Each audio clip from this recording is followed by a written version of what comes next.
Hello and welcome to the preview of the Belgian Grand Prix, and what a race we got when it finally got started. I mean, we had the delay at the start because of the heavy rain, and then we just get spray in the air, don't we, at Belgium? We had a horrible F3 which was rained off, but F2 managed it much better than F1, I believe. I'm going to go on the rolling start. I mean, what a poor decision that was. It was dry in some places, even when they were going around the safety car, so I'm not sure why they couldn't do a standing start, and I thought that would probably cost Oscar Piastri, especially that big run down the straight, but it worked out brilliantly for him. A little bit of wheel spin out of turn one for Lando Norris, and Oscar saying he just lifted a little bit less than Lando Norris did up that hill through Eau Rouge, and he got the run, got the move done at turn 5 that we've seen happen to him yesterday. So second place looks like the place to start in Belgium. It's the big one, isn't it? Pole position. Do you really want pole in Belgium? And it's hard to navigate to get yourself second. You just got to push on that qualifying lap. And we've seen in 2 races in 2 days that it's P2 that's won out, and it's down that long straight. And then we got the 2 differences of the tyres, Oscar on the medium, Lando on the hard, and ultimately when you look at the race, and we'll break it down, it was really a couple of mistakes from Norris. The first, he missed his pit box. That cost him a couple of seconds, and that meant Oscar had a comfortable 9-second gap.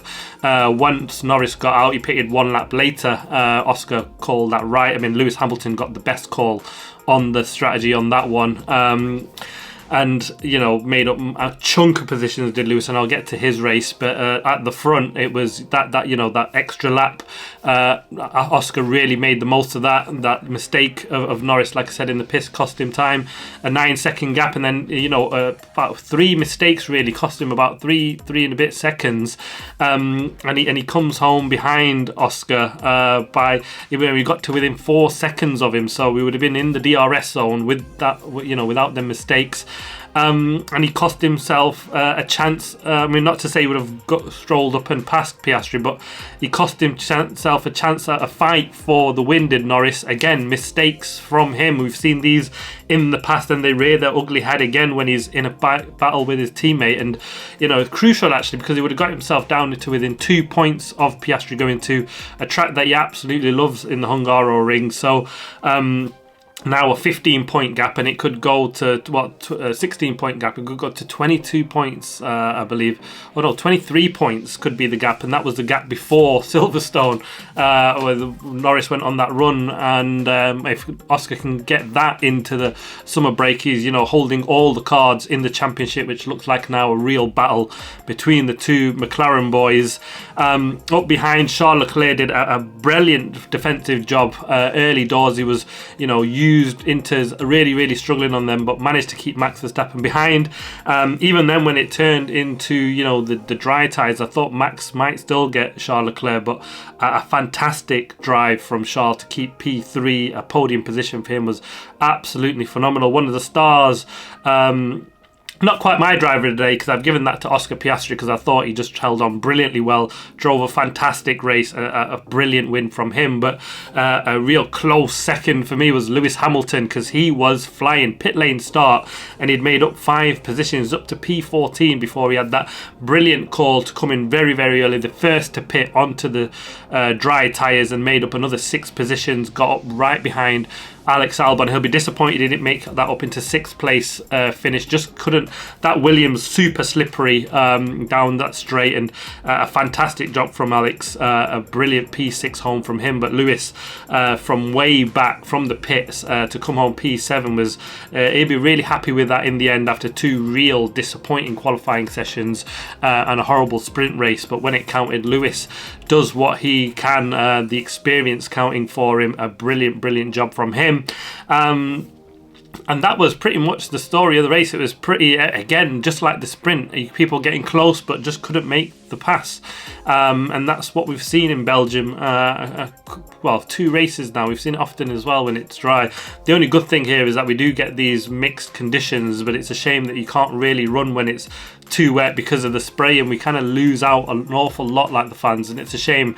I mean, they were driving in worse conditions when we were back to Belgium 98, and 99, and we got mega wins for different teams there, and it's such a shame that we see that they're not able to to do what they did back then in the cars that they have now. And I think that's something that, can they do something with the tarmac down that straight where, you know, they reduce the water in the air to help visibility? You know, that's something that they need to think and plan out.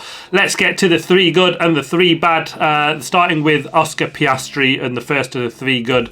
Absolutely fantastic job from him. Great move on lap 1, and then managed the gap on the mediums brilliantly well. He kept a little bit in the bag, didn't he, even towards that end when Norris made that final sort of mistake, but a brilliant lap from him. He just had enough in the bag. I think he was just keeping their mediums safe for just to push them a little bit more. To go as far as he did on them was absolutely tremendous. We've seen so many guys in behind on the mediums pit 10, 11 laps before the end, but Oscar and that McLaren just looks phenomenal on holding them tyres up, and I just drove so well. A champion's drive, if I ever saw one, and he's really putting himself in pole position for the championship. His cool, calm head, very limited mistakes. If he does make them, he follows home his teammate in second place, and you know, you can't argue with that. Absolutely brilliant. Credit can't go enough to this guy. He's a rookie coming to the team. The development that he's had as a driver has been absolutely outstanding. And this year, who'd have thought he'd have the courage and the mentality and everything else just to take the championship battle to his teammate, and who's been there longer than he has, and really just turn himself around. Last year he was struggling in the races with just managing tyres, but this year he's just gone. Every year, the levels that this boy has jumped has been absolutely phenomenal. Absolutely incredible job from him. Second of the 3 good, I've gone for Alex Albon because I thought he did a great job holding on to P6. He had faster cars behind, pit at the right time. Great call from the team there. Just flawless from there on to hold Lewis Hamilton back. He had an awful lot of pressure on. Lewis was in the DRS for a good number of laps and then closing in again at the end, but no mistakes from Alex Albon, and if they had any sort of slip, Lewis was there to grab it. And a fantastic haul of points after what's been a bit of a horrible time for the Williams boys, but here again Alex, I thought he did a tremendous job. Comes home with some solid points, much needed for the Williams team, and for him to just get him season back on track, because there's been races where this Williams been way faster than it's shown on track, and they've had double DNFs and mistakes which has just cost them, where they've had a real fast car to pick up some good points, and they've really not made that count. Today I don't think they had a phenomenal car, but he did an absolutely brilliant job to hold off and do what he did.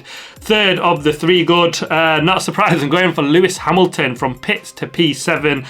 Like I said, a mega star, 5 places up early doors. He was flying where everybody else seemed to just struggle a little bit. Everyone else wants to, in the mucky conditions where it's a bit damp, and he's really made the most of them inters. Everyone was a bit tentative. Lewis was flying, made up 5 places, like I said, and then the early call made up crucial 6 places.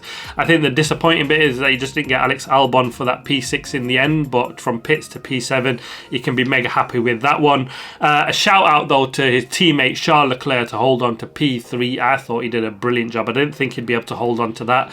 Mega defensive drive, holding back Max Verstappen on them inters early doors, and then just to keep that gap, kept Max Verstappen out of that DRS zone, and he drove probably like Verstappen did in the sprint, sort of qualifying laps, every lap to the end to just keep Verstappen back, and a great finish for the Ferrari of P3 and P7, where they've been nowhere most of this weekend. An absolutely incredible job from Charles Leclerc. That P3 in qualifying was phenomenal, and that's really kept him on to hold a brilliant podium for him.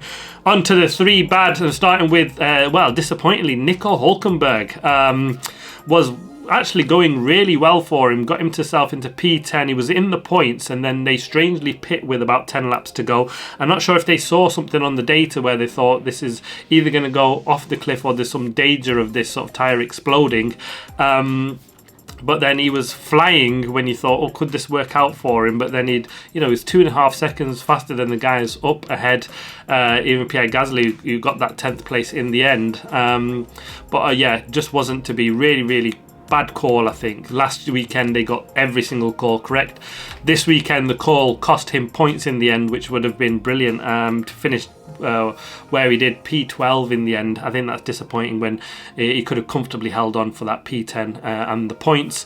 Second of the three bad, and disappointingly I've got Yuki Tsunoda in here again after a brilliant qualifying session, got himself into P7, and him again, like Nico Hülkenberg, bad call from the team. He picked 2 laps later than almost everyone on them inters, and that really cost him, dropped him down to P12, got himself up as a position, but then he lost out a position on the very last lap.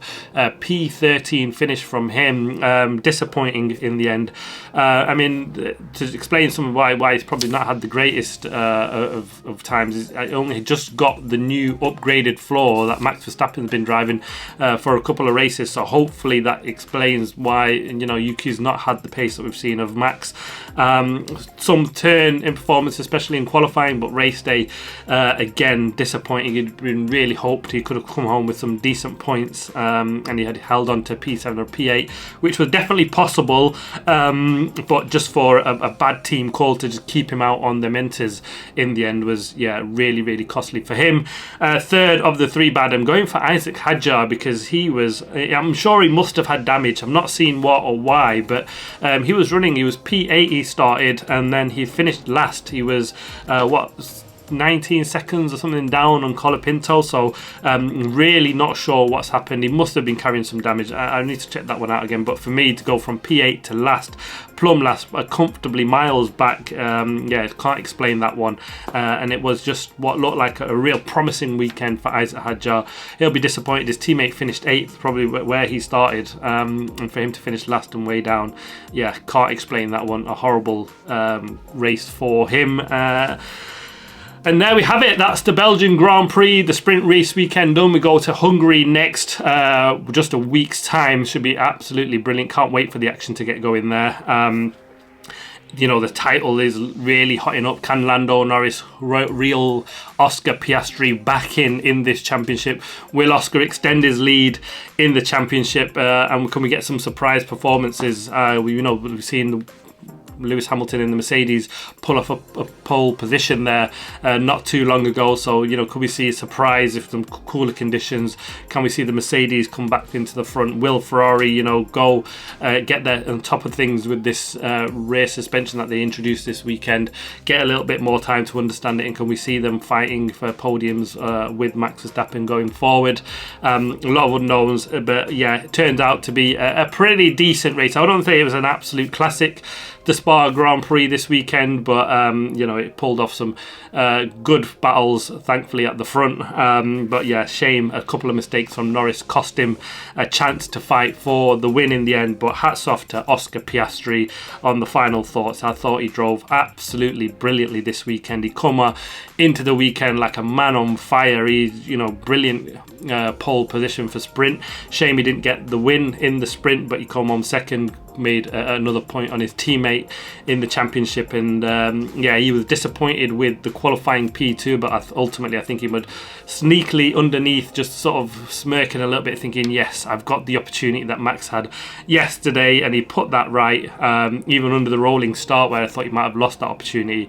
Really grabbed that with both hands and drove fantastically well and held them mediums on, unlike a number of other drivers could do in the end. A brilliant job, a great win from him, and extends his lead in the championship, which is looking great. And let's see how the two McLarens battle this out for the rest of the season.